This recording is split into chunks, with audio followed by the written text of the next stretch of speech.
आज मैं class 10th का जो चैप्टर नंबर 2 था फिजिक्स में प्रकाश का अपवर्तन उसे पढ़ाने जा रहा हूँ। तो प्रकाश का परावर्तन को मैंने एकदम क्लियर कर दिया है अच्छा से। तो आप लोग अगर नहीं देखे हैं तो देख लीजिएगा, अच्छा से क्लियर हो जाएगा। तो प्रकाश के अपवर्तन किसे कहते हैं? तो अपवर्तन और परावर्तन में अंतर यही है कि प्रकाश के परावर्तन में हम लोग क्या देखे थे कि जब कोई प्रकाश आ रहा था और कोई सतह से टकरा कर क्या कर रहा था कि वापस कर रहा था। तो ये पूरी घटना क्या है ना कि एक्सपेरिमेंट पर है। ये जो प्रकाश का अपवर्तन है एक एक्सपेरिमेंट पर है और इसमें कोई लोगों ने या साइंटिस्टों ने देखा क्या कि प्रकाश जो होता है एक सीधी रेखा में गमन करता है। ठीक है, तो प्रकाश क्या करता है कि एक सीधी रेखा में गमन करता है। यहाँ मैंने राइट मान लीजिए बना दिया है। तो प्रकाश क्या करता है कि एक सीधी रेखा में गमन करता है। तो क्या वह दूसरे माध्यम में भी जाता है? मतलब कि एक माध्यम में उन लोगों ने क्या दिखा कि अगर हवा है तो हवा में अगर प्रकाश चल रहा है या निर्वात में प्रकाश चल रहा है जहाँ की हवा नहीं होता है, अगर वहां चल रहा है तो वो सीधे जा रहा है। ठीक है, तो क्या वह उस माध्यम से दूसरी ओर के माध्यम में जाएगा तो क्या उसी मतलब स्पीड से चलेगा? क्या उसी मतलब सीधे ही चलेगा या टेढ़ा भी हो सकता है या कैसे होगा? इसके लिए एक्सपेरिमेंट उन्होंने किया और एक्सपेरिमेंट को की पूरी व्याख्या को क्या कर दिया प्रकाश का अपवर्तन घटना के नाम से।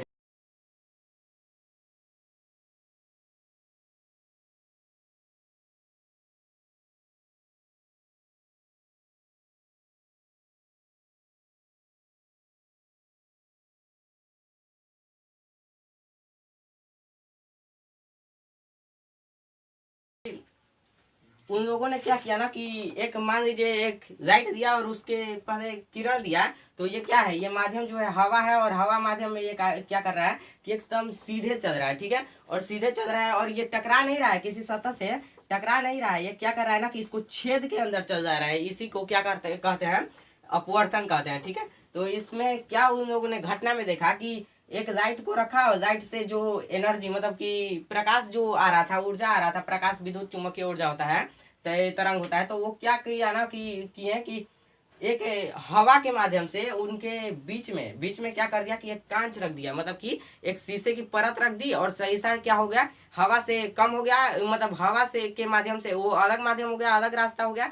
तो उसमें क्या हुआ ना कि इसका जो प्रकाशीय है ना, तो शीशा पर आप भी कभी भी देखिएगा तो शीशा किसी चीज को और ज्यादा अच्छा से चमकाता है। ठीक है, तो शीशा क्या करता है कि प्रकाश को ज्यादा अच्छा से चमकाता है। तो इससे जो किरण आ रही है यहाँ से, तो उनके बीच में एक रास्ता है। ये तो पहले क्या करता है कि सीधे जाता। ठीक है, तो इसके बीच में एक रास्ता रख दिया। इस माध्यम को क्या है, शीशा का माध्यम रख दिया, शीशा रख दिया। तो इसको क्या देखा ना कि ये अब सीधे ना जाकर ये क्या कर रहा है कि ऐसे मुड़ जा रहा है, ऐसे मुड़ जा रहा है। ठीक है, तो ये अब नीचे मुड़ जा रहा है। तो इसी घटना को क्या कहते हैं कि प्रकाश का अपवर्तन कहते हैं। तो अपवर्तन देखिए, प्रकाश की किरणों के एक पारदर्शी माध्यम से, पारदर्शी मतलब आप लोग समझते हैं किसी माध्यम को पार करके चला जाना, वही क्या कहलाता है कि पारदर्शी माध्यम कहलाता है। हाँ, तो मैंने कहाँ तक पढ़ा कि अपवर्तन किसे कहते हैं? तो उदाहरण अब इसके जो परिभाषा से समझते हैं। तो प्रकाश की किरणों, ठीक है, प्रकाश की किरणों के एक पारदर्शी माध्यम में, तो पारदर्शी माध्यम आप लोग समझते हैं जिसको क्या करता है प्रकाश पार करके चला जाता है। जैसे में जो हवा है तो हवा के अंदर कोई रुकावट इसके लिए नहीं है और हवा को पार करके चला जाता है। और जब उसी के बीच में अगर कोई ईंटे की दीवार या कोई भी अलग चीज जो कि अपारदर्शी माध्यम हो उसको रखिएगा तो ये क्या करेगा कि इसको पार करके नहीं जा पाएगा। ठीक है, तो ये क्या कहलाता है कि पारदर्शी माध्यम कहलाता है जिसमें वो प्रकाश क्या कर देता है, पार करके चला जाता है। तो प्रकाश की किरणों के एक पारदर्शी माध्यम से दूसरे पारदर्शी माध्यम में जाने पर क्या होता है कि दिशा की परिवर्तन होती है। ये क्या होता है कि इधर मुड़ जाता है। ठीक है, और दिशा की परिवर्तन होता है या मुड़ जाता है, ऐसे भी लिख सकते हैं कि दिशा परिवर्तन लिख के उसके पोस्ट में लिख देंगे कि मुड़ने की क्रिया को क्या कहते हैं, प्रकाश की अपवर्तन कहते हैं। क्लियर हो गया? तो प्रकाश के परावर्तन में हमने क्या देखा कि कोई प्रकाश की किरण आया और उससे टकरा कर इधर चला गया। ठीक है, और अपवर्तन में हमने क्या देखा कि प्रकाश का कोई किरण आया और इसको छेद करके चला गया और छेद करके जब इस माध्यम को पार करके दूसरे माध्यम में आया तो ये क्या किया ना कि सीधे ना चलकर इधर टेढ़ा मुड़ गया और इसी को क्या कहते हैं, प्रकाश का अपवर्तन कहते हैं। तो अब इसके बाद हम लोग क्या देखेंगे कि आखिर ये पूरी की पूरी घटना जो है, ये घटना आखिर होती क्यों है। ये इसका आखिर क्या कारण है, किसके वजह से ये ऐसे मुड़ जाता है और किसके वजह से इसकी स्पीड कम हो जाती है, तो इसके लिए हम लोग देखेंगे। ठीक है, तो हाँ, तो हमने इसको क्या कर दिया है कि रफ कर दिया है। और उस जब हम लोग प्रकाश के अपवर्तन की पूरी घटना को देखते हैं तो उसमें क्या होता है ना कि उसके आखिर वैसा उसके कारण क्या है कि वो ऐसे मुड़ जाता है और उसकी स्पीड कम हो जाती है। तो इसके पूरी की पूरी घटना में जो ये इसका कारण जो होता है क्या होता है कि इसकी स्पीड होती है। ठीक है, तो प्रकाश की क्या होती है, इसमें चाल होती है। ठीक है, तो अब प्रकाश की चाल क्या है तो पहले ये समझते हैं। तो किसी माध्यम में, चाहे वो हवा का माध्यम हो, तो हवा के माध्यम में लोग क्या देखते हैं कि इसकी स्पीड बहुत बहुत ज़्यादा नहीं, निर्वात की अपेक्षा थोड़ा सा क्या होता है कि इसका स्पीड कम होता है। ठीक है, निर्वात की अपेक्षा में एकदम निर्वात में क्या होता है, जहाँ कोई भी रुकावट ना हो, हवा के धूलकण भी ना हो, उसमें कोई रुकावट ना हो, तो क्या होता है कि एकदम स्पीड में जाता है। ठीक है, और हवा में क्या होता है कि उससे थोड़ी सी कम, क्योंकि उसकी रुकावट जो है मजबूत नहीं है, इसलिए क्या होता है कि थोड़ी सी कम स्पीड में जाता है। और क्या होता है कि इसमें स्पीड में जाता है तो उसके बाद अगर शीशा वगैरह कुछ भी में आ जाता है तो इसकी क्या हो जाती है कि शीशा जो है चमकदार होती है और इसके जो कण होते हैं इधर उधर को ये फैला देता है, और जिससे क्या होती है कि इसकी रुकावट बन जाता है, इसकी जो स्पीड जो होती है स्लो हो जाती है। ठीक है, तो इसके स्पीड से ये क्या हो जाती है, स्पीड कम हो जाती है, जिससे ये इसका चार्ज भी घट जाता है। ठीक है, और घटने से घट जाता है तो इसके अंदर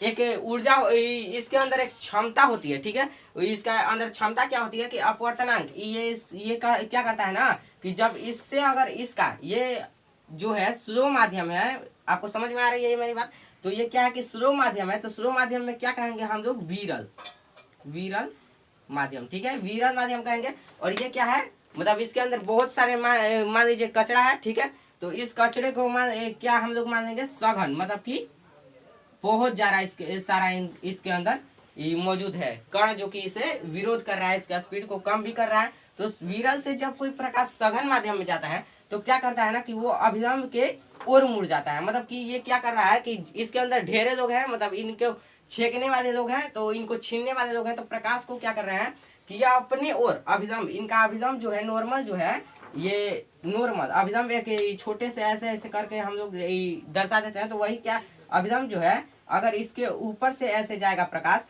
तो अभिलंब क्या करेगा कि अपने ओर इसको आकर्षित करने लगेगा। ठीक है, और अपने ओर इसको आकर्षित करेगा, तो इसी के घटना को क्या कहते हैं कि प्रकाश का अपवर्तन कहते हैं। और इसका कारण क्या है कि ये है, तो जब विरल माध्यम से, कि एकदम कोई भी छेकने वाला नहीं है, हम क्या, अगर हम आप ही लोग को समझिए कि कोई अगर डांटने वाला नहीं रहता है तो हम लोग क्या होते हैं कि बिगड़ जाते हैं, टोटली बिगड़ जाते हैं। और जब वहीं पर अगर कोई कड़ा आदमी आ जाता है, पढ़ते लिखते नहीं है, कोई डांटता नहीं है, तो और जब कोई कड़ा आदमी आ जाता है तो वो अपनी ओर आकर्षित कर देता है, और वो क्या करता है कि जबरदस्ती पढ़ाता है, तो हम लोग क्या करते हैं, पढ़ने लगते हैं। तो जस्ट वही होता है कि यहाँ पर ये सब छोड़ दिया गया है, ये लोग बदमाश हो गए हैं, और यहाँ पर जो आ रहा है तो ये क्या कर रहे हैं कि अपनी ओर आकर्षित कर रहे हैं, जो मजबूत है इसलिए, और ये क्या कर देते हैं, इनकी दिशाओं की ओर बढ़ने लगते हैं। और इसी घटना को क्या कहते हैं, प्रकाश की अपवर्तन कहते हैं। मुड़ने की घटना को क्या कहते हैं हम लोग, प्रकाश की अपवर्तन कहते हैं। और इसका कारण पूरी तरह में क्या था, प्रकाश की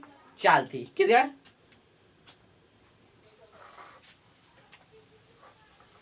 तो ये प्रकाश की चाल में क्या है कि जो मुड़ने की प्रवृत्ति है, मुड़ रहा है वो, उसका कारण क्या हो जाता है कि अपवर्तनांक हो जाता है। तो अपवर्तनांक आखिर किसको कहते हैं, तो अपवर्तनांक जो टॉपिक है हम लोग बाद में पढ़ेंगे, इसी पार्ट में पढ़ेंगे।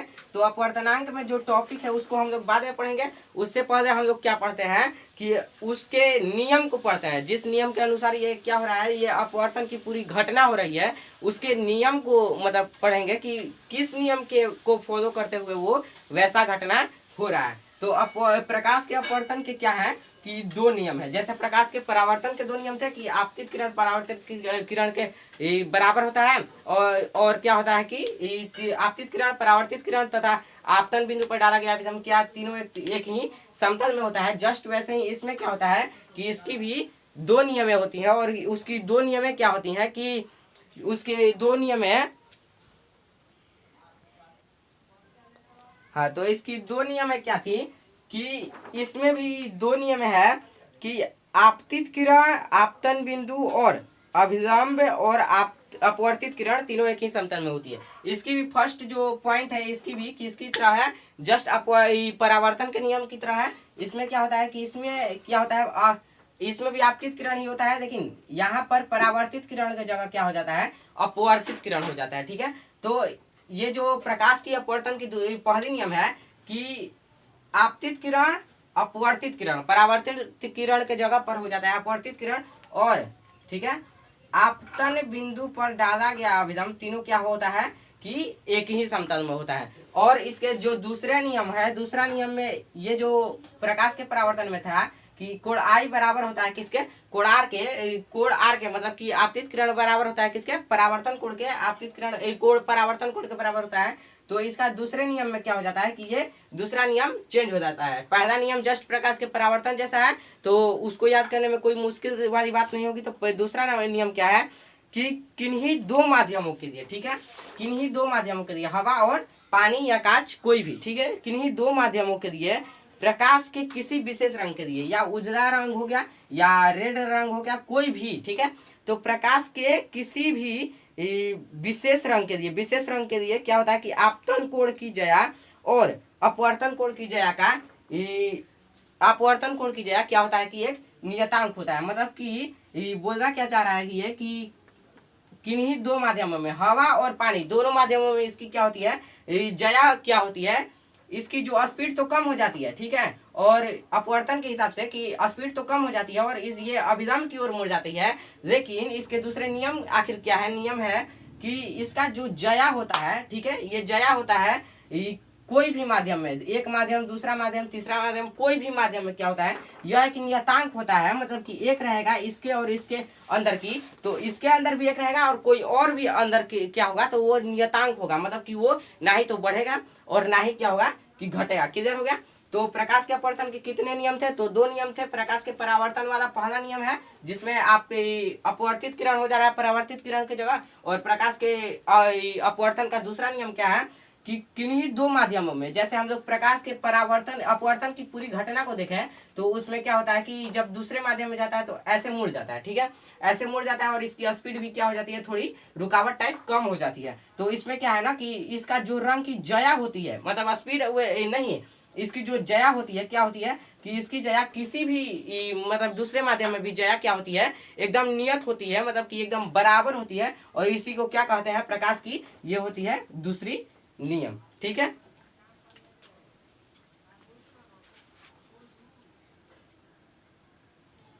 हाँ, तो प्रकाश की अपवर्तन के जो दूसरे नियम है, दूसरे नियम को क्या कहते हैं कि स्नेल का नियम भी कहते हैं। ठीक है, दूसरे नियम को क्या कहते हैं, स्नेल के नियम भी कहते हैं। ये आगे न्यूमेरिकल सोल्व करने में मदद आएगी। और क्या होता है कि ऑब्जेक्टिव भी बनेगा कि प्रकाश के द्वितीय अपवर्तन के नियम में क्या होता है, तो उसे कौन से नाम से पुकारा जाता है, तो ऐसे बोल सकते हैं स्नेल के नियम भी कहा जाता है। तो उसके बाद है अपवर्तनांक।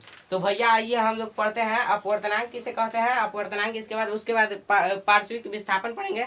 तो अपवर्तनांक आखिर क्या है, अपवर्तनांक है क्या, अपवर्तनांक, ठीक है, अपवर्तनांक।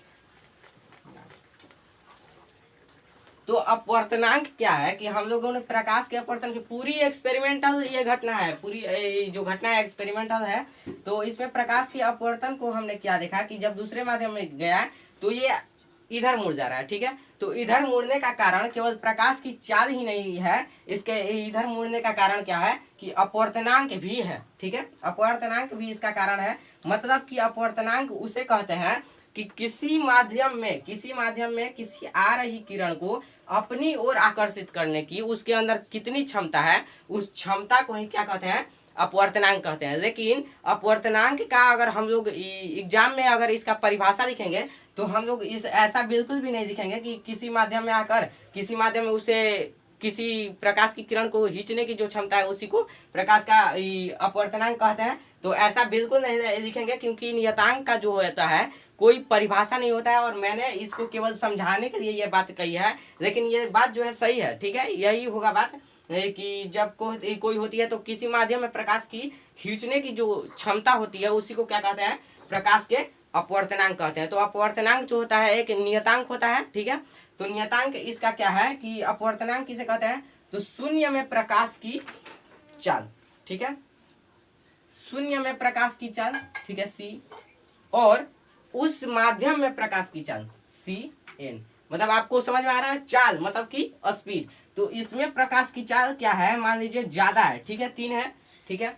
तो इसमें क्या है कि कम है, प्रकाश की चाल कांच में क्या है कि कम है, तो मान लीजिए इसका 1 है। तो अपवर्तनांक को हम लोग एन से सूचित करते हैं, अंग्रेजी के एन अक्षर से सूचित करते हैं। तो इसको क्या हो जाएगा कि ये एक फार्मूला होता है, और हम लोग इसी फार्मूला को इसके हिंदी रूपांतरित कर इसके एग्जाम में लिखना है कि अपवर्तनांक उसे कहते हैं जो शून्य में प्रकाश की चाल, ठीक है, और जिस माध्यम का अपवर्तनांक पूछ रहा हो उस माध्यम के प्रकाश की चाल को के अनुपात को, ठीक है, उस माध्यम के चाल के अनुपात को, अनुपात मतलब समझते हैं बटा, ठीक है, बटा को क्या कहते हैं कि अपवर्तनांक कहते हैं। असली इसका अर्थ ये होगा, लेकिन ये एक नियतांक है इसलिए इसका परिभाषा क्या होगा, ये होगा, किधर।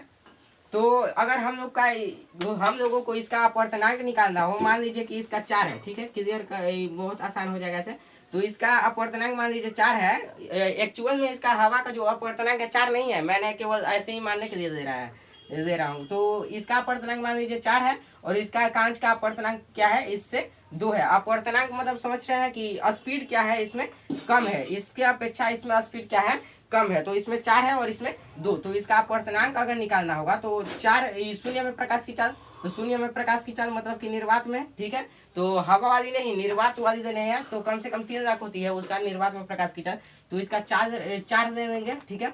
और जिस माध्यम का अपवर्तनांक ज्ञात करना हो कि इसको अपनी ओर आकर्षित करने की जो लाइट सोर्स लाइट की जो तरंग होती है उसको अपने ओर आकर्षित करने की कितनी क्षमता है, अगर उस क्षमता को ज्ञात करना है तब ये फार्मूला लगाएंगे, और इसके अपवर्तनांक और शून्य में प्रकाश की चाल, ठीक है, उसके चाल और इसके चाल को बटा में कर कटाएंगे तो उतना क्या हो जाएगा, आंसर आ जाएगा। तो इसका चाल कितना है, प्रकाश की चाल, अपवर्तनांक इसका कितना है, 2, चाल नहीं अपवर्तनांक, तो 2 से 4 कट जाएगा, कितने बार में, 2 बार में। तो ये क्या हो जाएगा, इसका रियल अपवर्तनांक निकल जाएगा। क्लियर हुआ। तो इसमें केवल ऐसे ही क्वेश्चन, ठीक है। तो इसके लिए क्या होता है, स्नेल के नियम का जो फॉर्मूला होता है साइन आई बटा में साइन आर, साइन आई बटा में साइन आर, ठीक है। आई मतलब समझते हैं आपतन कोण, ठीक है, इंटर, और आर मतलब अपवर्तन कोण, रिटर्न।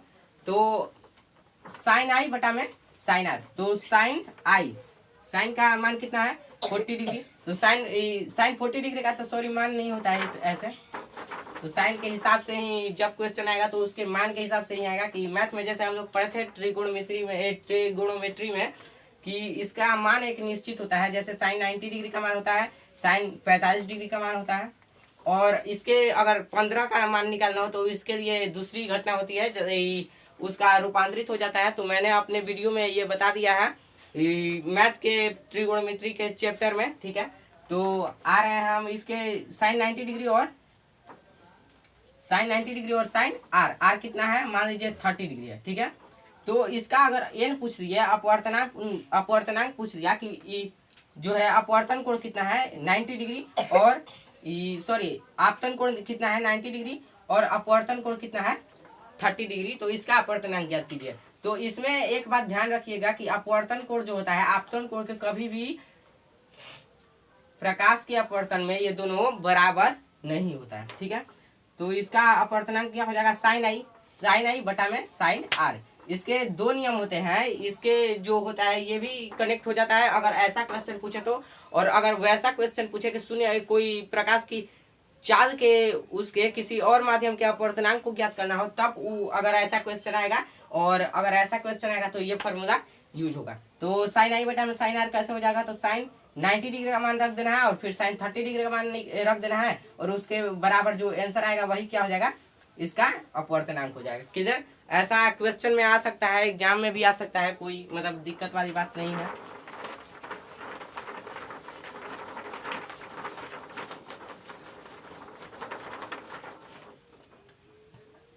अगला है, नहीं इसी में भी और है कि एक है निरपेक्ष अपवर्तनांक और दूसरा है आपेक्षिक अपवर्तनांक। हाँ, तो आपेक्षिक अपवर्तनांक भी ठीक है। निरपेक्ष अपवर्तनांक किसको कहते हैं? तो उसमें क्या होती है कि केवल एक अपवर्तनांक होती है, किसी एक वस्तु मतलब माध्यम का अपवर्तनांक होता है, उसी को केवल निरपेक्ष अपवर्तनांक कहते हैं। और आपेक्षिक अपवर्तनांक क्या हो जाएगा? आपेक्षिक अपवर्तनांक हो जाएगा n/1।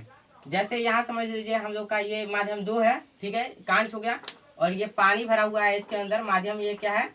1 है।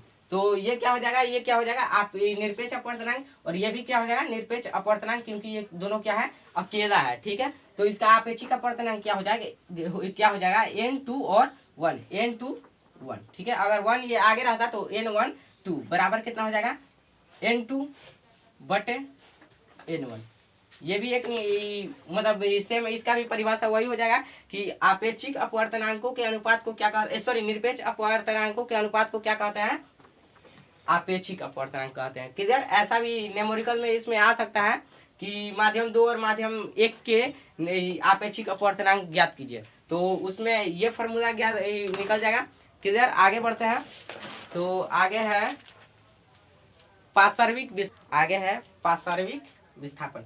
तो पार्श्विक विस्थापन क्या कहता है कि ये भी एक एक्सपेरिमेंट है, ये पूरी घटना ही एक्सपेरिमेंट है। इसमें एक्सपेरिमेंट में क्या होता है कि पार्श्विक विस्थापन में उन लोगों ने देखा कि एक कांच की सीढ़ी को रखा, और सीढ़ी को रखने के बाद क्या हुआ कि कोई प्रकाश की किरण को आपतित किया। तो ये क्या किया ना कि यहाँ पर अब ये तो अभिलंब की ओर मुड़ेगा। अब ये क्या होगा कि इस माध्यम में स्पीड ज्यादा है, तो वो तो उधर मतलब अपने खुदा हुआ है, और जब काड़ा मतलब अपने आप को समझ आया है मैंने कि जब बड़ियार आदमी बैठा जाए तो इसको क्या करेगा? दबा देगा, और फिर जो आएगा तो ये क्या हो जाएगा? फिर ऐसे ही चला जाएगा। हाँ, फिर ऐसे ही चला जाएगा।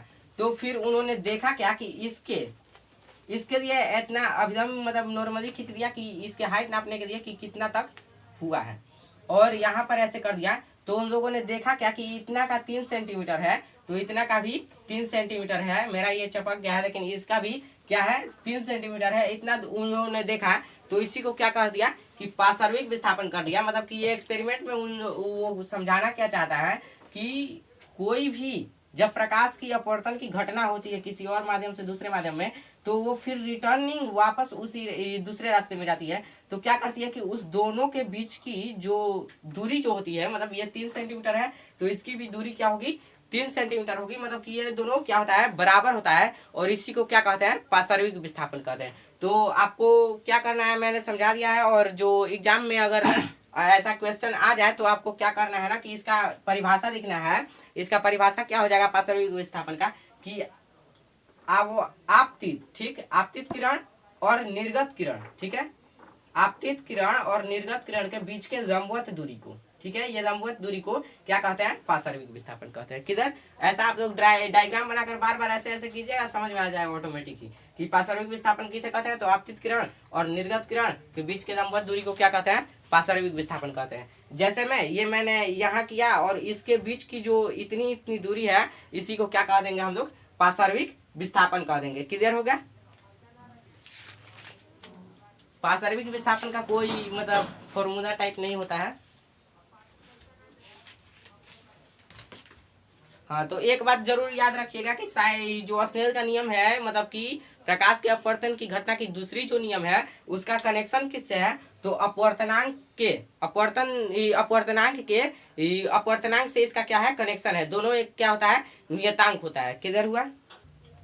हाँ, तो मैंने कहा आया कि अब प्रकाश के अपवर्तन की जो हमारी दैनिक जीवन में क्या प्रभाव है, मतलब क्या आखिर उसका काम है। अगर दैनिक जीवन में हमारा कोई काम ही नहीं तो है, तो हम लोगों को पढ़ने में क्या फायदा? आखिर हम लोग को पढ़कर क्या फायदा मिलेगा कि हम लोग पढ़ें? तो इसका दैनिक जीवन में क्या उपयोग है कि जैसे अगर कोई, ये मान लीजिए बाल्टी हो गया, ये बाल्टी क्या है? ऐसे ही है, इसके अंदर अभी कुछ भी नहीं हुआ है, इसमें कुछ भी नहीं रखा हुआ है, और इसके अंदर क्या हुआ है? रखा हुआ है एक ईंटा रखा हुआ है, ठीक है। इसके अंदर क्या हुआ कि एक केवल बाल्टी दिया गया, और बाल्टी के अंदर क्या हुआ इस एक्सपेरिमेंट में कि केवल क्या रखा गया है? एक ईंटा रखा गया है, और यहाँ से एक व्यक्ति देख रहा है। तो इसके अंदर क्या हुआ कि एक ये जब अपने आँख से देखता है, ये अपने आँख से देखता है, तो ये क्या कर रहा है कि रुकावट पड़ रहा है। तो हमें कैसे आखिर दिखता है? तो कोई भी चीज हमें तब दिखती है जब कोई वस्तु से टकराकर वहां से प्रकाश यहाँ आती है और यहाँ मतलब किसी वस्तु से टकराती है पहले प्रकाश, और उसके बाद यहाँ आती है परावर्तन के बाद, तब हम लोग क्या करते हैं कि उसको देख पाते हैं। तो यहाँ से ये इसका जो किरण जा रहा है तो यहाँ क्या कर रहा है, टकरा जा रहा है, जिससे हम लोगों की आंखों में नहीं दिख पा रहा है। ठीक है क्लियर। तो इस प्रकार जब नहीं दिखा तो हम लोगों ने क्या किया कि इसके अंदर क्या कर दिया कि पानी भर दिया, द्रव भर दिया। ठीक है, जब इसके अंदर पानी भरा तो ये क्या होता है ना कि सिक्का ऊपर उठा हुआ दिखने लगता है। आंख अभी भी यही होता है, लेकिन फिर भी हम लोगों को ये सिक्का क्या होता है कि दिखने लगता है। आखिर इसको ऐसा क्यों होता है, तो इसका कारण यह है कि ये जो है निर्वात में होता है इसके अंदर की, इसका मतलब कि ये केवल हवा में होता है, केवल हवा में होता है, तो इससे हम लोगों को नहीं दिखता है। और जब इसमें पानी भरा जाता है तो पानी क्या करता है, अपने इसके किरण को क्या करता है कि अपनी ओर आकर्षित करता है, और अपनी ओर आकर्षित करेगा तो भैया यहाँ अपनी उसकी छवि बनाएगा, और वो छवि जब ऊपर आएगी तो यहाँ से डायरेक्ट कनेक्शन हम लोग को हो जा रहा है, तो इससे दिख जा रहा है। तो इसी के घटना को क्या कहते हैं, ये क्या होता है, प्रकाश की अपवर्तन की हमारे दैनिक जीवन में घटना होती है। ठीक है, और इसी के प्रकार दूसरा भी मतलब इसमें होता है बहुत, लेकिन अगला है प्रिज्म। और प्रिज्म के पढ़ने के बाद इसके बाद इस पार्ट को खत्म करेंगे, और अगले पार्ट में हम लोग लेंस को पढ़ेंगे, और अगले पार्ट में इसका पूरे चैप्टर को क्लीन बोल्ड कर देंगे। ठीक है, तो इसके बाद है प्रिज्म।